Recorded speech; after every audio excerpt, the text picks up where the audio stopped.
When it comes to the fundamentals, many of us think we're always getting it right, but there are loads of parts of the grip that people are just getting wrong. Today we're going to be meeting up with PGA Professional Jack Backhouse to take a look at just how you should be holding the grip. So when it comes to the golf swing, I think a lot of people's faults actually stem from the fact that they don't actually grip the golf club correctly. Yep. What are like the big faults you see people getting wrong, and what should they actually be doing? The thing that most golfers do wrong, from what I see day to day and teaching, is they grip the club too much in the palm of the left hand. And what that does is that gets you in what I would call a weak position, which makes it really easy to open the face and very hard to square it back up.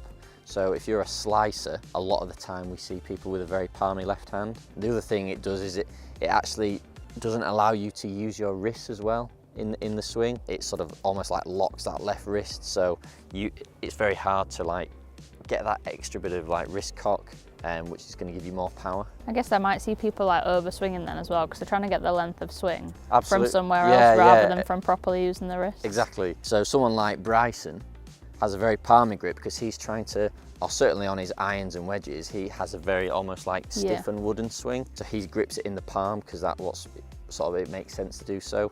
Where for the average golfer, we want the club sort of right in the fingers and then wrapping our hands over in a much more, what I would call a strong position.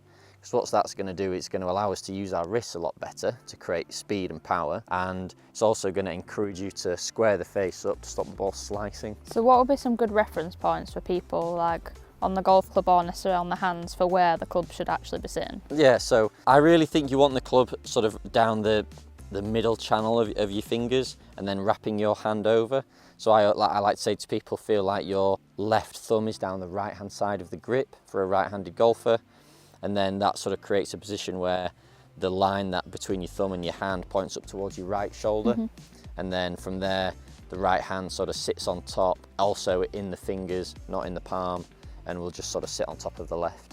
So you touched on a weak grip there. What exactly is a weak grip?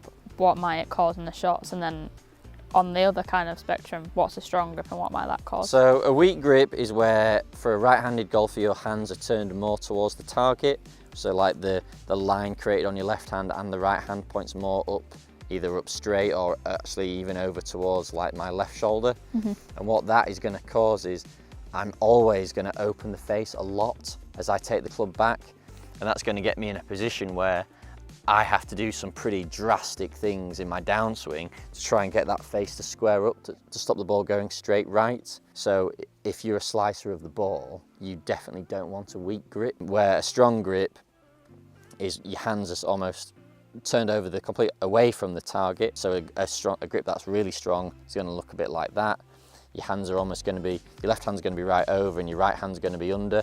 And what that's going to do is shut the face a lot in the backswing, and then you're probably going to have some like compensations in the swing to stop the ball going left, to like hold the face more open through the strike. There's no right answer to this. You know, if you're a slicer and you've got a strong grip, then you can't really change your grip to switch, to solve that. Or you might have a weak grip and hit a draw. Grip's a tricky one because there's lots of different options and there's no like one set way, really. Just because you have a strong grip doesn't mean you hit it left, for example. So would you say having like a neutral grip is a fundamental, or are there ways you can like work with it? I think it's very hard to say that the grip is a fundamental, because if you watch the PGA Tour, you're going to see players like Daniel Berger who grip it like this, then other players that have like Bryson, who has a very weak grip. So you can't say that we all must have the same grip, but what you want to have is a grip that allows you to create the flight you want. So if I'm a slicer and I have a weak grip, I might strengthen it because that's going to help me square the face up. Or if I want to play a draw, I'm definitely going to tend to have a stronger grip because that's going to automatically like preset a shut face.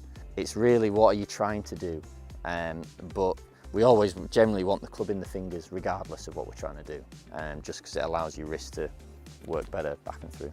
I guess it's almost important to remember as well, like those are PGA Tour players who are like exceptional at what they do, so they might be able to get away with having something a little bit different compared to an amateur golfer who might need to have it a bit more kind of simple and straight down the line to get it to work for them. Yeah, absolutely. So, if we assume that like 90% of golfers slice the ball, it certainly can't hurt for that player to have a stronger grip, because if you slice it and we want to straighten that out, we need to shut that face one way or another. And one of the easier ways to do that is by strengthening the grip, because that presets a more shut face. And if you're a hooker of the ball and you've got a really strong grip, a pretty easy way to stop the ball hooking so much, neutralise that grip a little bit so you're not in swing fighting the shut face. So overall, it's really just like knowing what your tendencies are and finding something that matches up well to your swing. Yeah, absolutely.